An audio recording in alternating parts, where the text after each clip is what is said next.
राष्ट्र की उन्नति का आधार उसकी न्यायप्रियता और सामाजिक एकता में निहित होता है। शिक्षा का वह पवित्र स्थान जहां भविष्य के निर्माताओं का निर्माण होता है, यदि वह राजनीति के स्वार्थपूर्ण समीकरण हावी होने लगे तो यह समाज के नैतिक पतन का संकेत बन जाता है।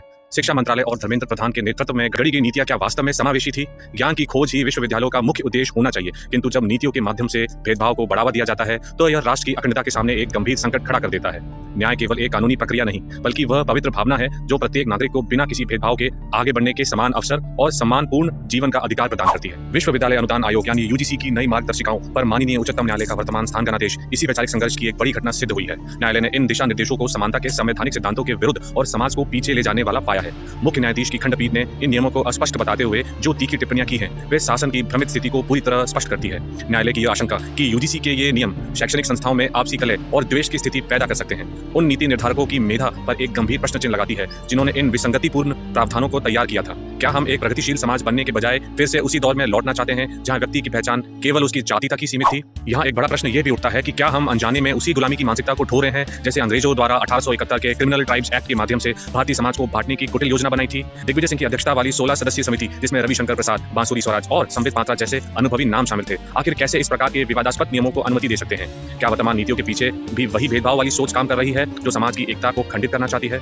इंदिरा जयसिंह जैसे अधिवक्ताओं द्वारा समर्थित ये तर्क और यूजीसी के वर्तमान ढांचे में व्याप्त कमियां अंततः किसके लाभ के लिए हैं? सत्य और नैतिकता के मानदंडों पर आधारित यह विश्लेषण हमें सोचने पर मजबूर करता है कि शिक्षा जैसा पवित्र क्षेत्र आज संकीर्ण स्वार्थों और कूटनीतिक षड्यंत्रों का शिकार क्यों बन रहा है। इस पूरे प्रकरण ने उन राजनीतिक चेहरों को भी समाज के सामने पूरी तरह उजागर कर दिया है जो अब तक चुप रहकर केवल लाभ हानि का आकलन कर रहे थे। इसमें शामिल अखिलेश यादव, मायावती और रामगोपाल यादव जैसे नेताओं द्वारा पहले इन नियमों का समर्थन करना और अब न्यायालय के आदेश के बाद अपना रुख बदलना उनकी अवसरवादिता को दिखाता है। दूसरी ओर सत्ता पक्ष के गिरिराज सिंह और निशिकांत दुबे जैसे सदस्य द्वारा इस स्थानादेश का श्रेय लेने का प्रयास करना राजनीति के उस भयानक चेहरे को दिखाता है जो अपनी सरकार की विफलता को जीत के रूप में दिखाने का प्रयास कर रहे हैं।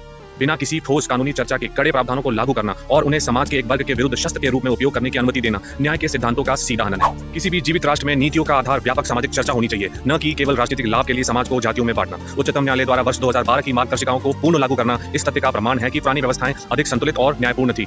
आदर्शों और यथार्थ के इस संघर्ष में यदि व्यवस्था के जिम्मेदार लोग अपने कर्तव्यों को भूलकर समाज को तोड़ने लगे तो न्यायपालिका का हस्तक्षेप ही समाज की आत्मा को सुरक्षित रखने का एकमात्र मार्ग रह जाता है। हमें यह भली भांति समझना होगा कि भेदभाव की राजनीति और जेएनयू जैसी संस्थाओं में उठने वाले अलगाववादी स्वर राष्ट्र के गौरव को धूमिल करते हैं और विकास की गति को रोकते हैं। यह पूरा घटनाक्रम सत्य की विजय और भविष्य की पवित्रता का प्रमाण है जो हमें सदैव सचेत रहने की प्रेरणा देता है। न्याय की यह ज्योति सदा जलती रहनी चाहिए ताकि आने वाली पीढ़ियां एक ऐसे परिवेश में सांस ले सके जहां समानता केवल शब्दों में न हो बल्कि जीवन में भी दिखाई दे। इतिहास साक्षी है कि जिसने भी सत्य और न्याय की अनदेखी की है उसे समय ने भुला दिया है, लेकिन जो राष्ट्र अपनी एकता को बनाए रखते हैं वे ही विश्व पटल पर गर्व से खड़े होते हैं। यह समय आत्ममंथन का है ताकि भविष्य में शिक्षा और संस्कृति के मंदिर किसी भी प्रकार के दूषित कुचक्रों से मुक्त रह सके और भारत की एकता का ध्वज सदैव ऊंचा रहे।